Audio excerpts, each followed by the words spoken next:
Have you ever heard a term or a phrase mentioned at a podcast or during a conference or even during a conversation and wondered what it meant?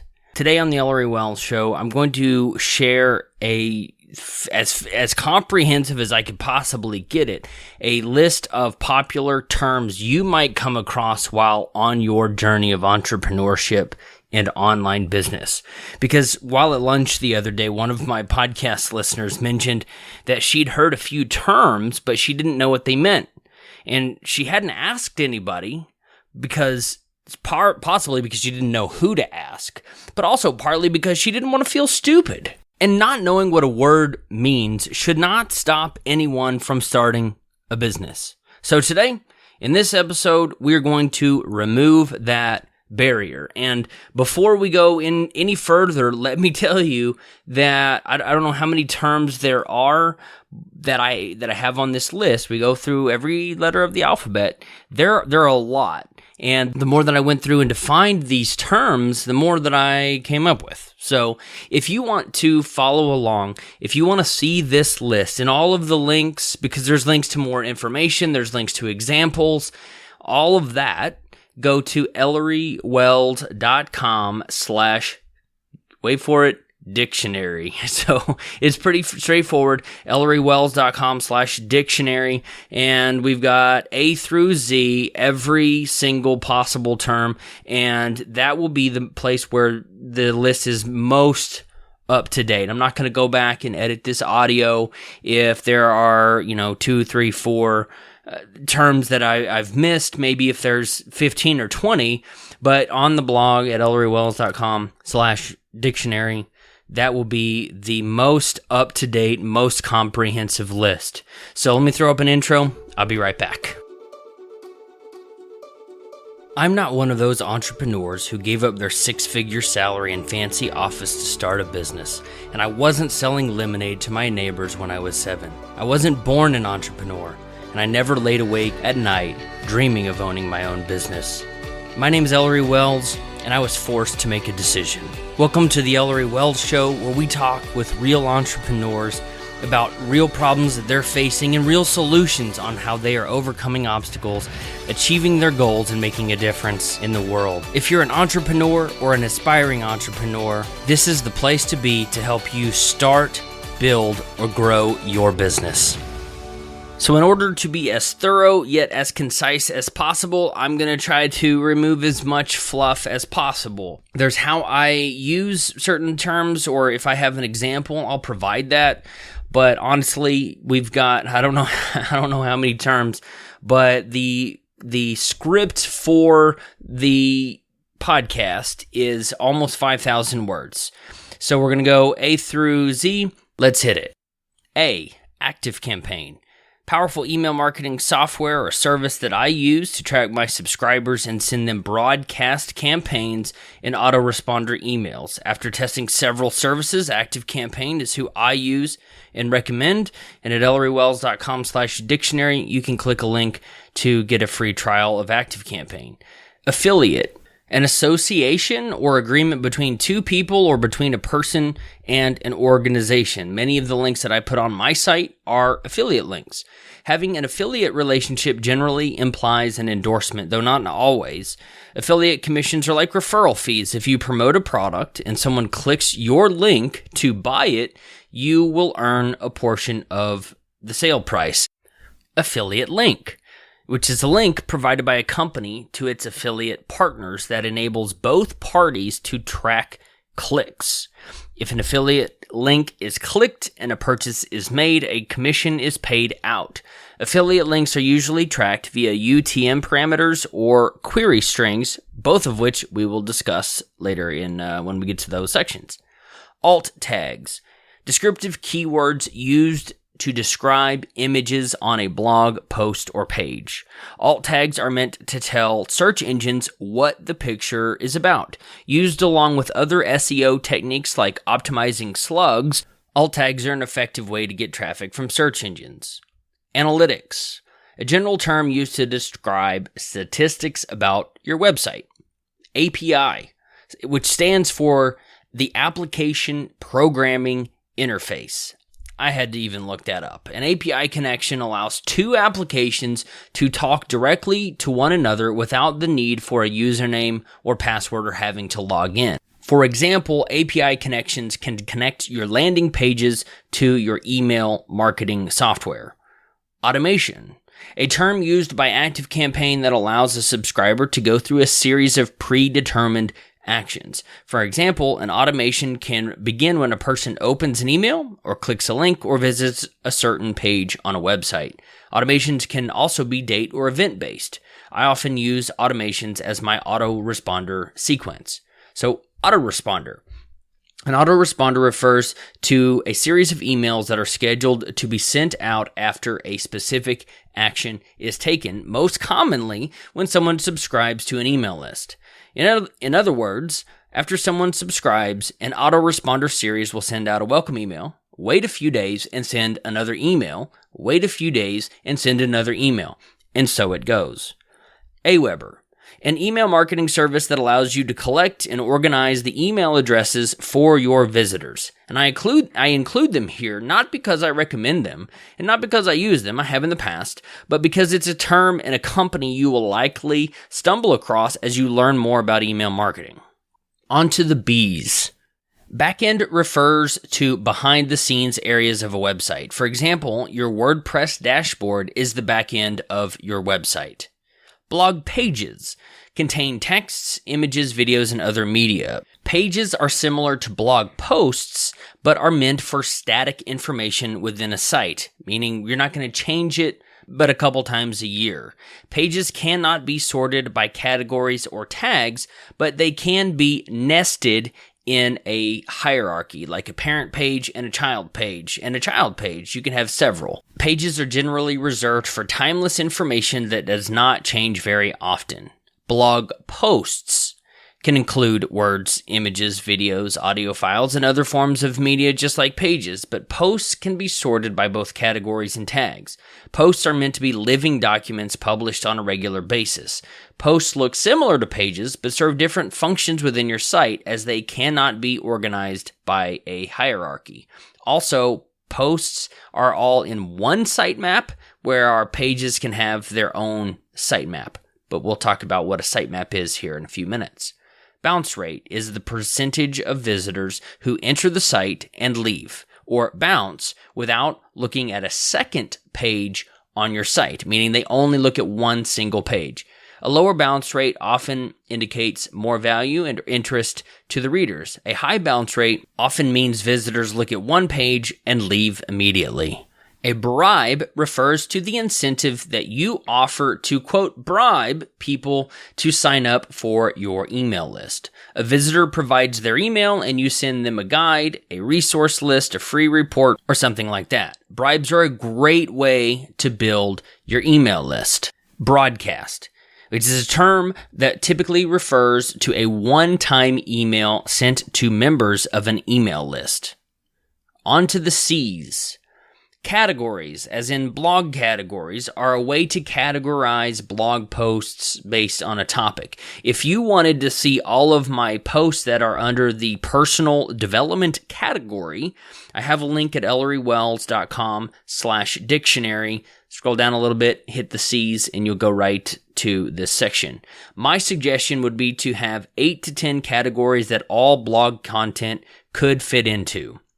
Call to action, or CTA, which is a term that refers to the specific action you want a visitor to take on a specific page. An example would be a buy now or a click here button.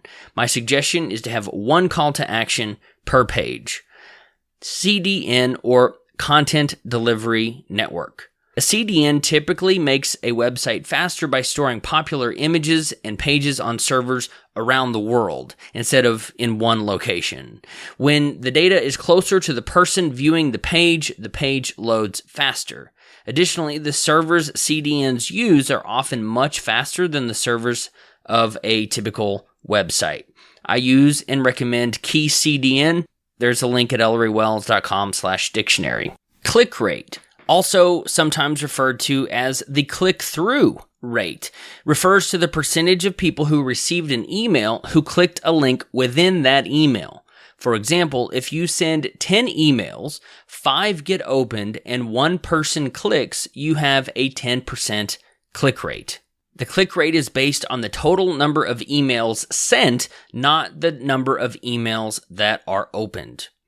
Conversion rate refers to the percentage of people who take the action you want them to take. It could be the number of people who sign up for your webinar or make a purchase from your sales page. For example, if 10 people land on your page and 1 person makes a purchase, you have a 10% conversion rate. Client Relationship Management, sometimes referred to as a CRM, refers to moving prospective clients through a sales funnel. CRM often refers to software that enables and tracks communication with your clients and prospects, tracks them as they progress through your sales funnel, and helps you care for them after the sale or project has been closed. While emails and newsletters are part of maintaining a client relationship, email alone is not CRM. Cpanel stands for Control Panel, but also the brand name of a web hosting admin panel. Most web hosting companies use a cPanel to enable users to install WordPress, set up custom email addresses, and alter the back end of your website.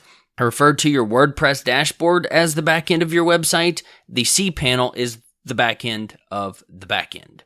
CSS stands for Cascading Style Sheets, and these allow you to change how HTML is displayed on a page. While CSS won't change how your website functions, it can change colors, widths of elements, and other cosmetic details. Now for D, dashboard, as in WordPress dashboard. The WordPress dashboard is where you'll publish new blog posts and pages, install new plugins or themes, and make changes to your overall WordPress website. The dashboard is how you will interface with your website, and it is the back end that dictates what your visitors see. Double opt-in or opt-in is the practice of requiring a second confirmation before confirming a new email subscriber. Submitting their email address is the first opt-in. Clicking confirm in a confirmation email is the second opt-in, hence the double. Double opt-ins allow for fewer spam accounts on your email list, but also lead to fewer opt-ins. Domain. It's the address of a website. In the case of my membership site, which is https://members.ellerywells.com, the ellerywells.com is the domain, and members is the subdomain. URL, web address, and domain name are often used interchangeably and for the most part mean the exact same thing. Domain extension refers to the .com, the .net, the .us, or .org, etc. that comes after the main part of a URL. A domain registrar refers to the company with which you sign up to register a new domain. For example, GoDaddy. Dropcap, the technical term for the fancy letter at the top of a post, page, or paragraph. Dropcap's letters are usually larger than the other letters and often have a different font or a different style applied to them. Every new chapter in Exit Strategy has a drop cap. Most of my blog posts have a drop cap, which is the first letter of the very first paragraph. Now for the E's. Email list. An email list typically refers to your list of blog or website subscribers. Email lists are owned by the blog owner. Since blog owners own the list, they're able to move the subscribers from one email service provider or email marketing service like Activecampaign or MailChimp, etc., to another one. Email lists are important because people on those lists are warm leads. Email marketing service and email service provider, or EMS or ESP. They're basically the exact same thing. They're software companies that enable us to send broadcast emails to large numbers of people while still complying with legal guidelines. They're laid out in the FDIC or something like that. There's a legal guideline called the CAN-SPAM Act, and people have to opt in for emails. EMSs also allow you to set up automations and autoresponders, track website visitors, and can provide CRM tools as well. I use and recommend Activecampaign as my email marketing service, and I have the upgraded account to use their CRM as well.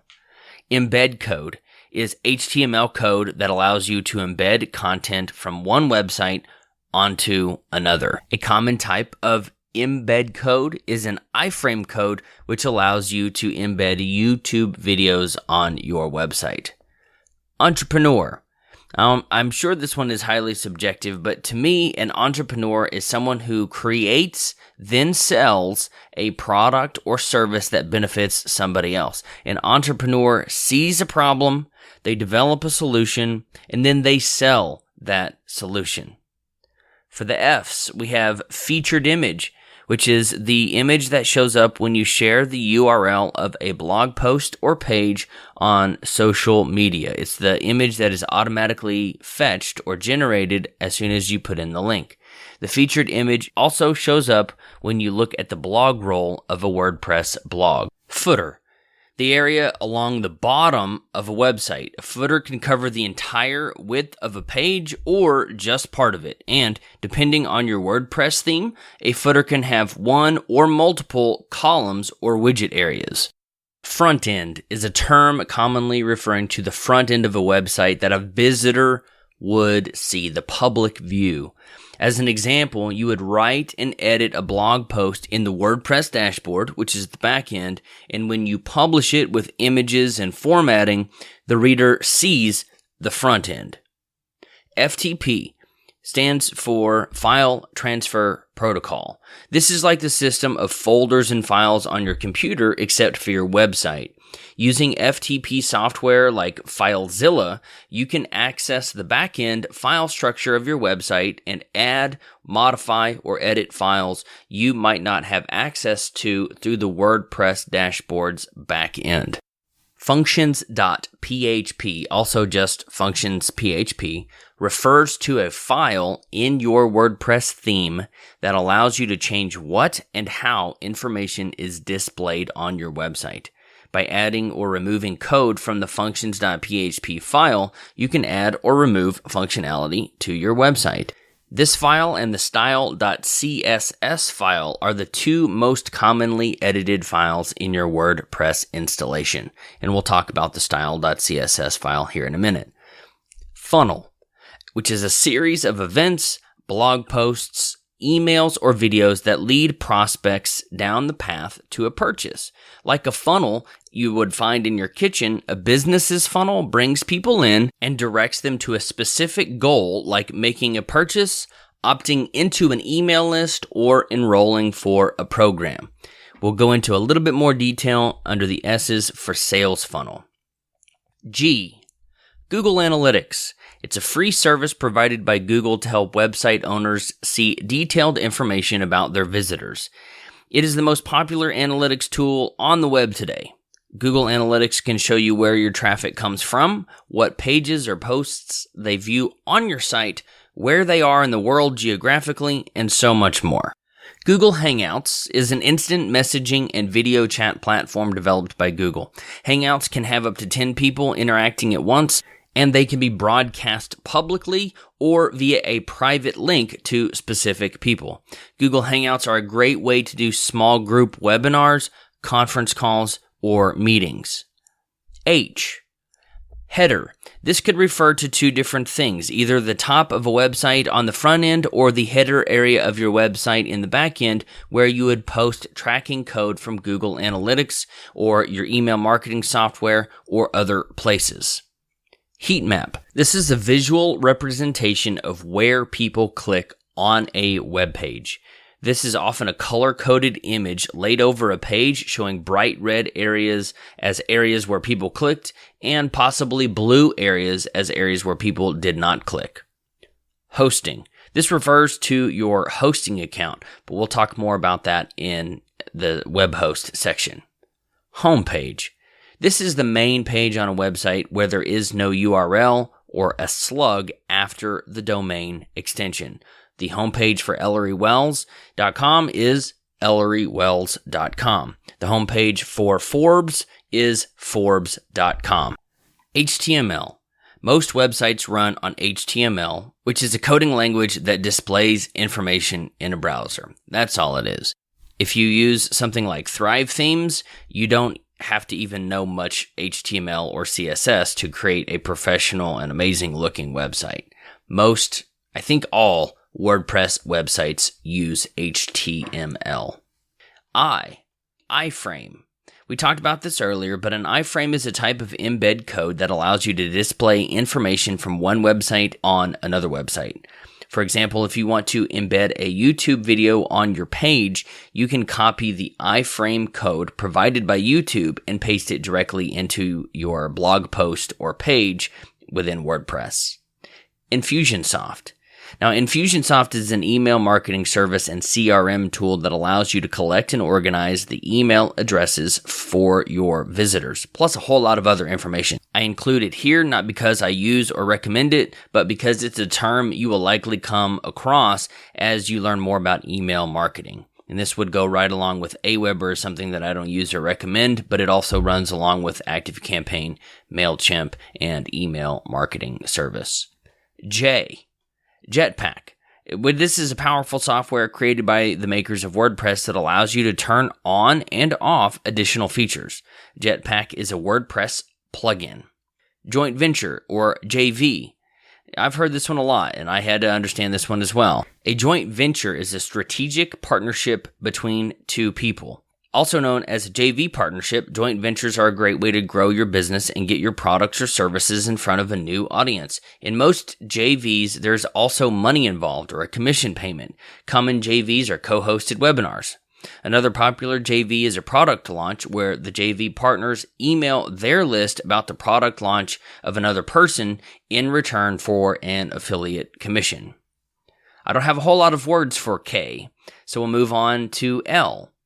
Landing page. A landing page is a page on your website with the purpose of capturing a lead or making a sale. Landing pages typically do not have headers, navigation menus, sidebars, or footers. Landing pages minimize ways for visitors to leave or bounce, so the only course of action is what the page's creator wants the visitor to do. We'll also talk about squeeze pages, thank you pages, and sales pages in those sections. Lead magnet.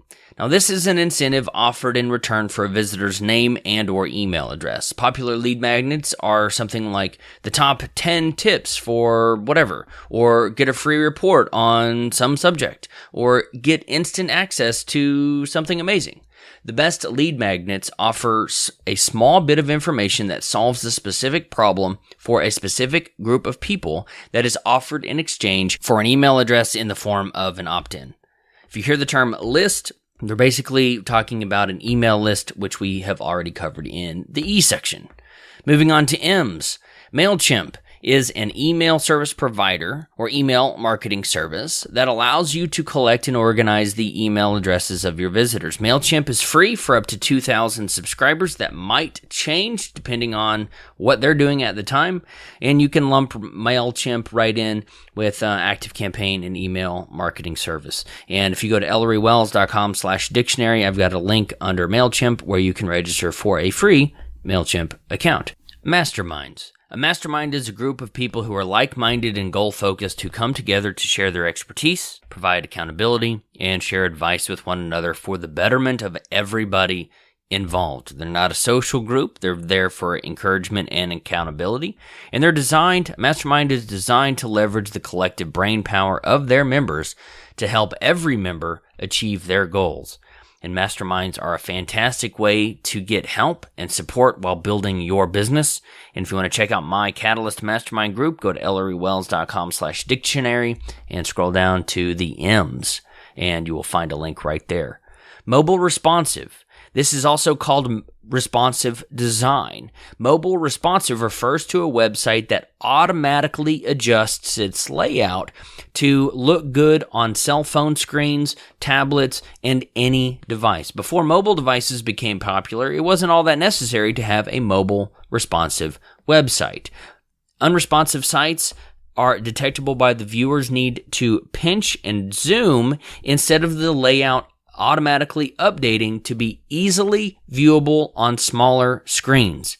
And as a hint or an extra tip, you can test your websites, or my website even if you want, you can test that responsiveness by changing the size of your browser window on your computer. Now for the ends. Name server. You might come across this when you buy a domain and you set up a hosting account. And the name server is the name of the server on which your website is stored. You can update your name servers via your Domain Registrar's control panel. Common name server addresses are ns1.yourhostname.com and ns2, so ns1 or ns2. And by updating your name servers, you can change hosting companies without having to change who you have registered your domain through. O's, open rate. This refers to the percentage of emails that get opened by your subscribers when you send out an email campaign. We also call those email broadcasts. Opt-in. This is when a visitor provides their email address. They click on a call to action or they go to a landing page and they enter their email address to subscribe to an email list to receive a gift or a bribe or gain admittance to a webinar. Opt-in rate. This is the percentage of people who subscribe or provide their email on a landing page. If 10 people land on the page and 2 subscribe, you have a 20% opt-in rate. Now for the P's.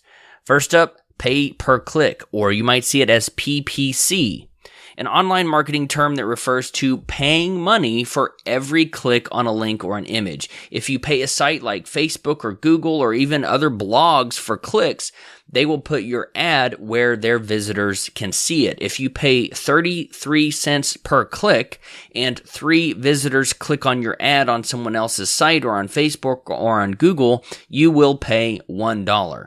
Links are tracked with UTM codes or query strings, which we will talk about here in just a minute.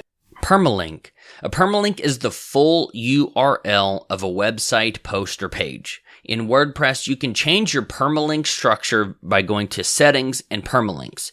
Using a keyword-dense slug, which I'll define in a minute, in your permalink structure is good for SEO. Again, the permalink is the full URL. Pixel, as in the Facebook pixel, is a 1 pixel by 1 pixel image that when embedded on a website and downloaded by a visitor, that allows advertisers to track the browser activity of a user.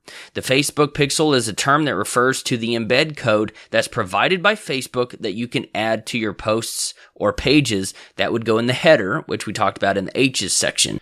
When you say you pixel someone, you're essentially saying that someone visited your site, they downloaded the Facebook pixel when they loaded your page, and as a result of downloading that page, they were tagged for later retargeting. And we'll talk about retargeting here in a minute. Plugins. These are additional pieces of software that add features to WordPress. For example, I use plugins from Thrive Themes to create opt-in boxes. I use the PowerPress plugin to manage my podcast's RSS feed, and I use the SEO by Yoast plugin to monitor and enhance my SEO. If you think about your WordPress like the frame of a car, you could add a plugin to get you a radio. A plugin would add you a DVD player and some TV screens. A plugin would add you airbags. WordPress comes with a lot of essentials, but if you want to add additional features, there's usually a plugin for that. Pop-ups. These are the small windows that pop up whenever you visit a site. While many readers hate pop-ups, they statistically work very well to capture emails and leads. Q. Query string. Now this is a list of variables or a string of variables added to the end of a URL at the end of the slug that tells someone information about the visitor, the site they came from, and or information about the individual. And if you go to ElleryWells.com/dictionary, you scroll down to the Q's for query string, there's a link for more information that takes you to Wikipedia. That's a an incredibly thorough explanation of query strings. R.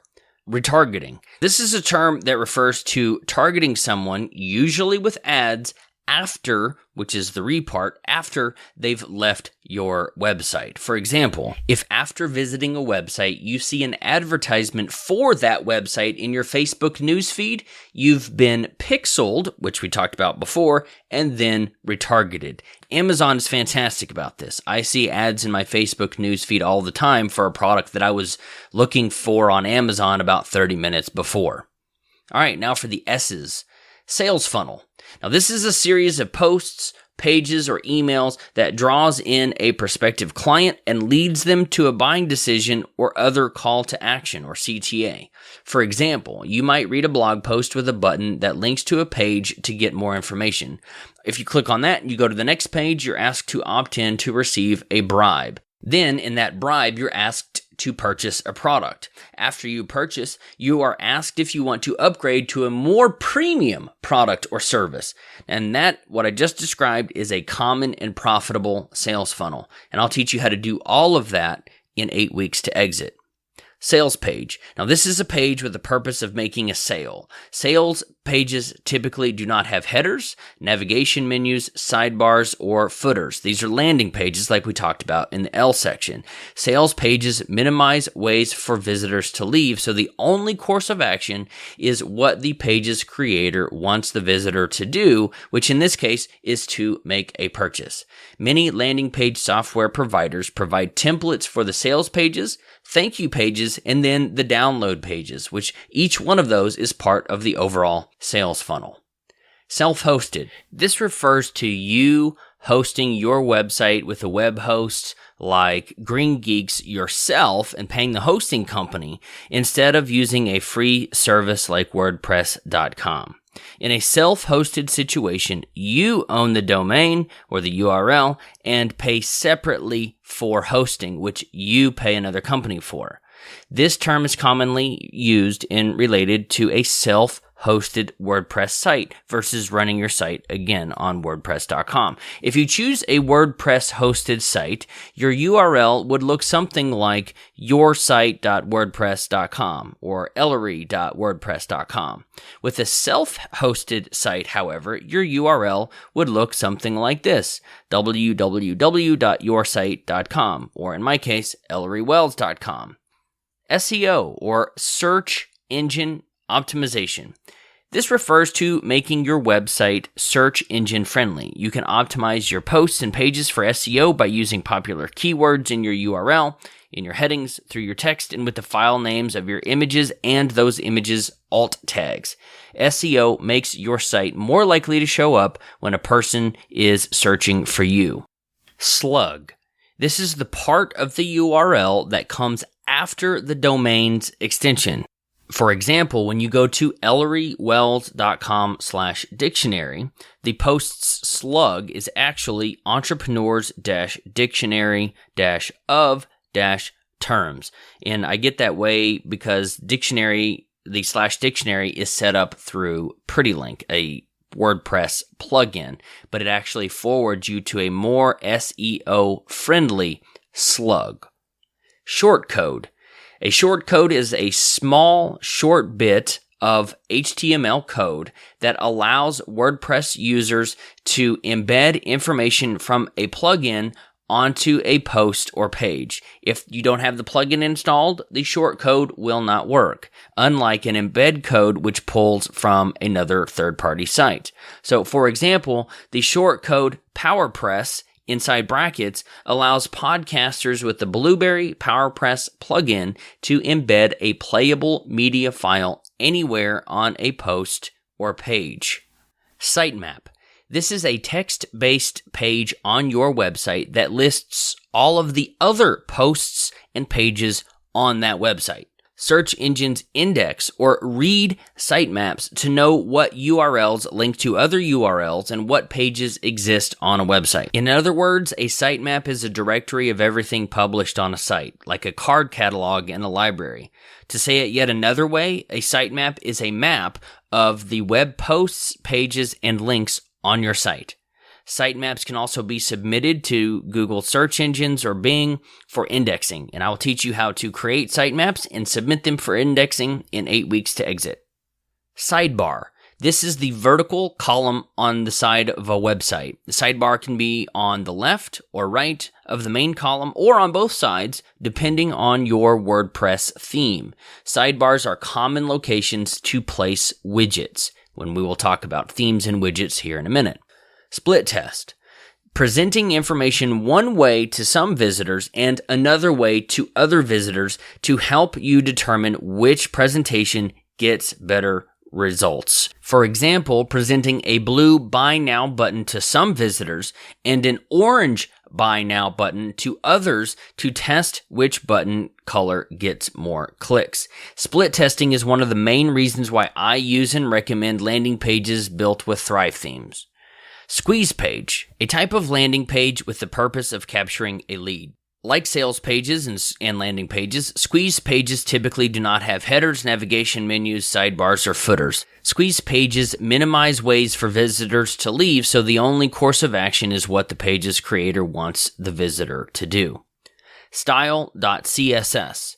This refers to a file in your WordPress theme that allows you to change cosmetic features like colors and button width and how things are displayed on your site.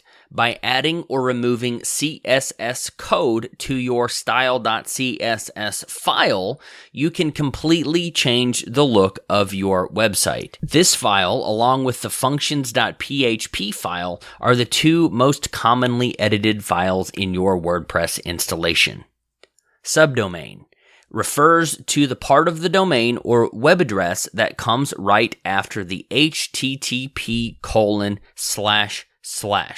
In the case of the membership site, https://members.ellerywells.com, the members is the subdomain and Ellery Wells is the domain or top-level domain.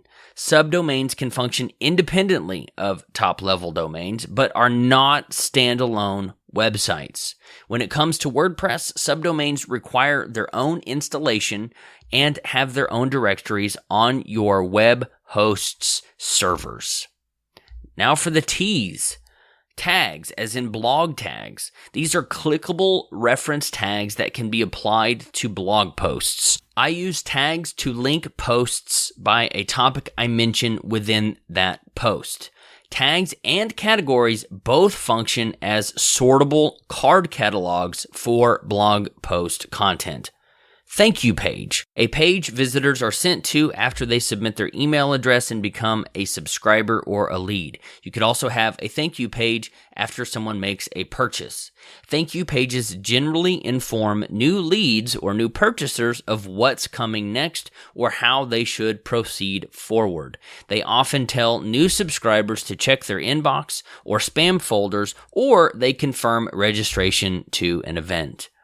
Themes, as in WordPress themes. These are skins that can change how a WordPress website looks and feels. They can change the functionality of a website, alter its design, and are used to change the overall way you manage your site. There are both free and paid or premium themes, though they're not all created equal. I use and recommend StudioPress themes because of their clean, well-written code, fast loading times, and they have a variety of designs.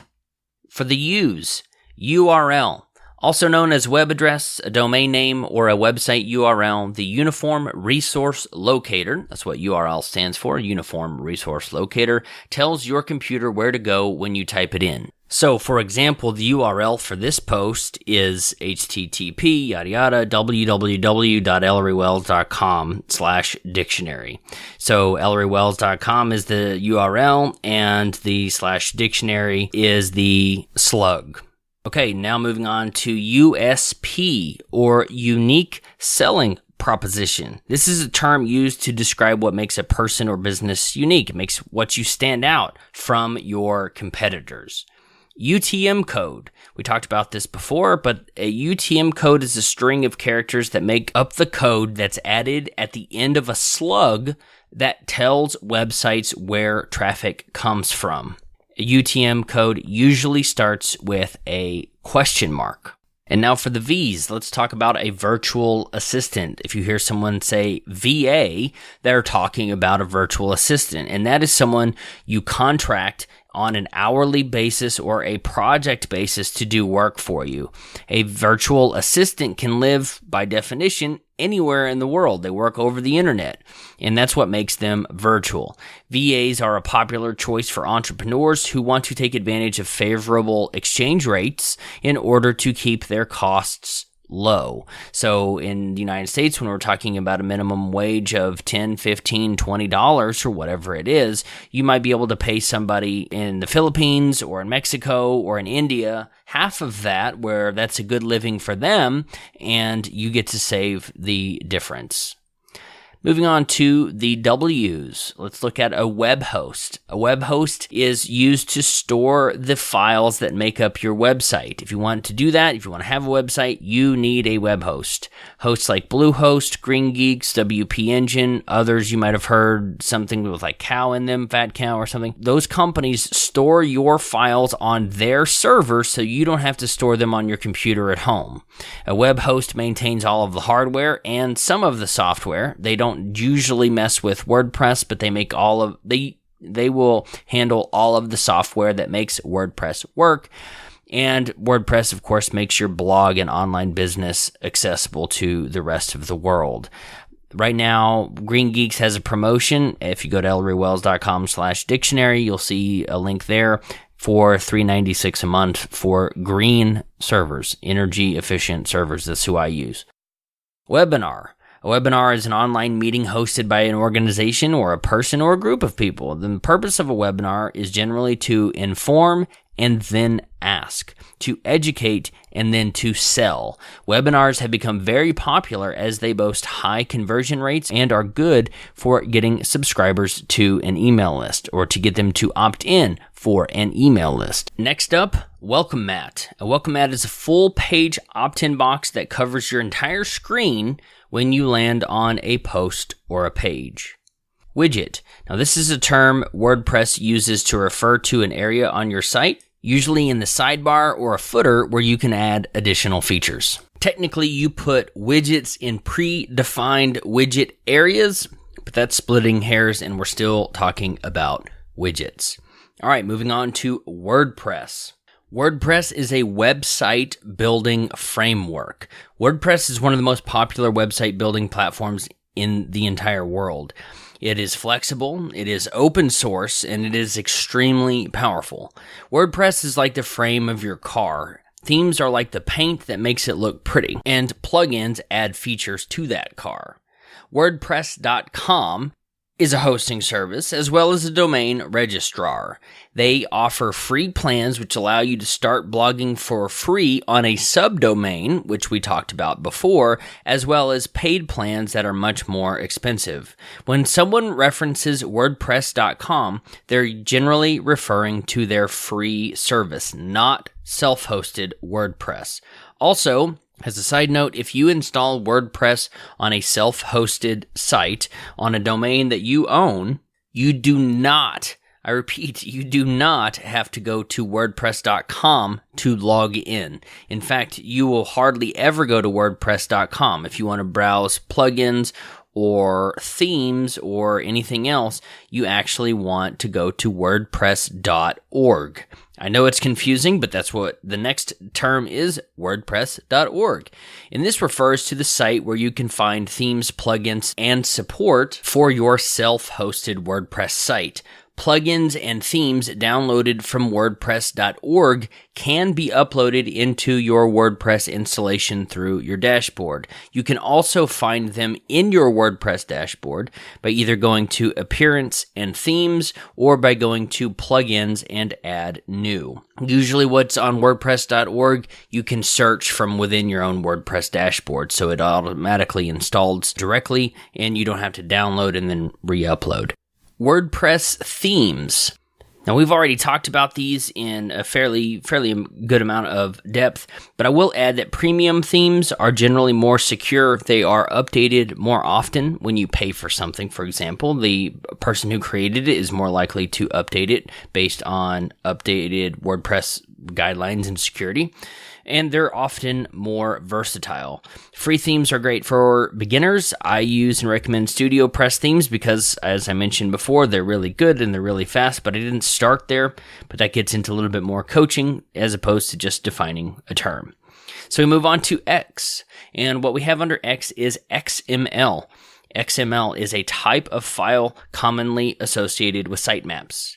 Under Y, we don't have anything, so we're going to skip it right now. And again, if you want the most accurate, up-to-date list that I will continue to update as time goes on, go to ellerywells.com/dictionary. All right, we have finally made it through A all the way up to Z, and that's what we go into right now.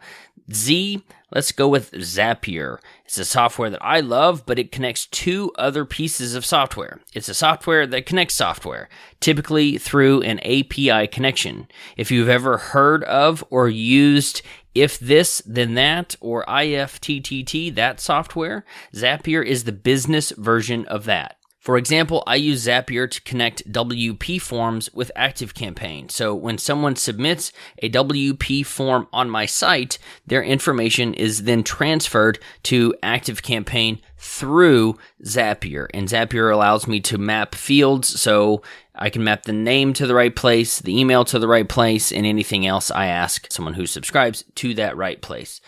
Now, the final term that we have for the Ellery Wells Show on the Entrepreneur's Dictionary is Zoom. And you might have also heard it as Zoom.us. And Zoom.us is a web conferencing software that allows users to record video sessions. It's free up to 40 minutes, and you can also chat with other users and host multiple participants at the same time. I use Zoom for all of my coaching and mastermind calls because it allows me to record easily with just a click, whereas Google Hangouts does not do that.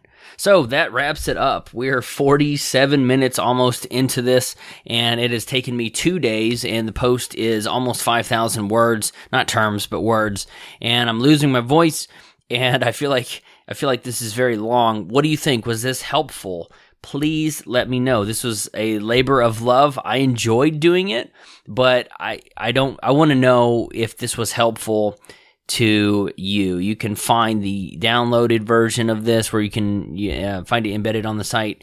You can find all of the terms. You can bookmark this page at ellerywells.com/dictionary. I hope you're having an awesome day. I'm exhausted. I'm going to wrap up. I'm going to do something else for a minute. I feel like I have been sitting here behind the microphone. I just changed my pop filter. I just moved it around. Hopefully there are less P's. I am also about to go to the Thrive Conference in Vegas. The giveaway was absolutely fantastic. And I have a question for you. Have you left a review for me in iTunes for the show? I was talking to one of my clients earlier this morning. He had scheduled a quarterly review call, and he was saying, I'm almost caught up with all of your podcasts. I've almost listened to them all. You need to release some more. But I looked, and he has not left a rating or a review in iTunes.